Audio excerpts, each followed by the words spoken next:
But is the addition of Kevin Durant really going to be enough for them to beat one of those two teams, Oklahoma City or Denver? What's going on? Welcome into My Take Is. Thank you for clicking on the video. Do me another favor and subscribe. It's free. I promise you will love the channel. We are a month into the NBA season. There are lots of teams that I just love watching play, pretty much all of them. But there are two teams that stand above the rest that are clearly the two best teams in the NBA. They're going to play each other in the playoffs. It is inevitable. And it feels like whoever wins that series is going to win the NBA Finals. And those two teams, you can probably guess them, Denver and Oklahoma City. I was going through the advanced stats last night. It's just dominant from both teams. They're first and second in net rating, Oklahoma City being first. Their net rating's a little over 15 points per 100 possessions. Denver second. They're a little over 11 points per 100 possessions. So they're 1 and 2 in net rating. They're second and fourth in offensive rating. The Nets are second, but the Thunder will close that gap when Jalen Williams returns from injury. And then these two teams are first and third in defensive rating, with the Oklahoma City Thunder, unsurprisingly, being first. These are two teams that have been absolutely elite on both ends of the floor to begin the season. And Denver's doing this without, Christian Brown, arguably he's their second best defender behind Aaron Gordon. Obviously, Oklahoma City is doing everything they're doing without Jalen Williams. So shorthanded, these two teams are being so incredibly dominant. All right, let me just clear this up. I am not equivalating Christian Brown's impact to Jalen Williams. Jalen Williams, obviously more impactful. All NBA last year. Nothing more needs to be said. Okay? With this being said, I don't know if these numbers are going to hold. I don't know if the Denver Nuggets are really the third best defensive team in the NBA. What I do know is that they are incredibly smart on the defensive end. I know that they're incredibly long on the defensive end. I know that Cam Johnson and Christian Brown, when he comes back, and Aaron Gordon and Bruce Brown, I know that those guys can defend on the perimeter. The lack of rim protection is concerning. Jonas Valanciunas isn't swatting 3 shots a game. Jokic is a very smart defender. He's going to be where he needs to be. He does a good job of just being big. Fun fact, if you're 7 feet tall and you just stand where you're supposed to and put your arms up, you're going to have an impact on defense, even if you weren't jumping and putting your head up at the rim. Okay, so there's that part of it for Denver. So I think this is a top 10 defense in the NBA. Not sure if it's a top 5 defense in the NBA. When it comes to the Thunder, it is very possible, or I think it is more likely for them to finish the season as a top 5 offense and a top 5 defense than it is for Denver. That being said, this is still an Oklahoma City Thunder team that takes a lot of mid-range jumpers. That being said, they do have guys who can obviously knock down threes, but I do wonder if over the course of the season, the shots that they like to take will impact where they finish in terms of being, the 7th best offense in the NBA as opposed to the 3rd or 4th best offense in the NBA. That's my concern for them, but I do think it's very possible for them to finish the year as both a top 5 offense and defense in terms of points per and points allowed per 100 possessions. So either way, these are the two best teams in basketball. I don't have any sort of question about that. The one team that can maybe push them, it's no one in the East. No one in the Eastern Conference can compete with the 3 best teams in the West. It might be the Rockets. I love Houston. They're so much fun to watch. They play hard. Kevin Durant has just freed them up so much offensively. A go-to guy late in games. A guy who can just get guys in the right spot. Your bailout guy when there's 6 seconds left on the shot clock. He answers a lot of the problems that they had last year.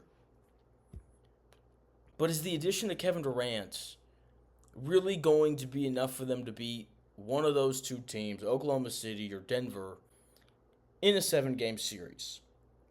I think they're the only team in the NBA that has a chance at it just because they have as much talent as the other two teams. I just don't know if they're going to have enough offense to beat those two teams. That's kind of my question about it. Now, If Reed Sheppard continues to rise and gives them, a steady guy who can play point guard, then like that'll boost their chances. With that being said, we saw Reed Sheppard play the Thunder in game 1 and it didn't look great.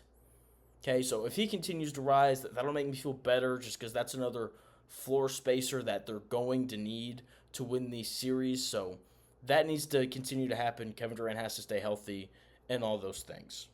It's just hard to pick a team against Oklahoma City because no matter what you do, no matter who you are, no matter how you play your offense, they're going to muck the game up. The Thunder, I believe, are giving up like the most number of three-pointers made per game this year, and they're still blowing teams out. So even when teams are shooting well against them, it just doesn't matter.